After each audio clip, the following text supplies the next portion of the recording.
The real risk is that force causes a catastrophic failure of the dikes. Steve Ashton, the minister responsible for emergency planning, said the breach southeast of Portage la Prairie could be made sometime Thursday. He said officials had hoped to put off or even avoid a controlled release, but weather did not cooperate as rain fell over the past 2 days in the area. The weather has pushed our ranges to the upper end, so even though we've made huge progress on the Portage diversion and on the Assiniboine dikes, steady progress on the Assiniboine dikes, we're still left with several thousand CFS that if we push it through either one of those systems could break out in an uncontrolled manner. While municipal, provincial and military flood fighters are working to shore up Assiniboine River dikes and to increase capacity of the Portage diversion channel, Ashton said the controlled breach will be necessary to preclude what would be a much more disastrous uncontrolled breach of the area's flood defenses. We still don't have enough capacity with the surge waters coming through the Assiniboine, and this is the only way we can see it happen. Despite the work,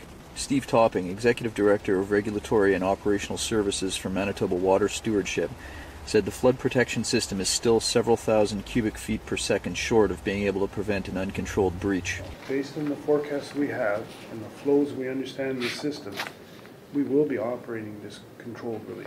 A small section of Provincial Road 311 will be ripped out by excavators in order to relieve pressure from the swollen river by allowing about 18 inches of water to flow through the break, which will be adjustable to increase or decrease outflow. The idea behind the break is to prevent the river from spilling its banks in an uncontrolled way and flooding much more property than the controlled flood would affect.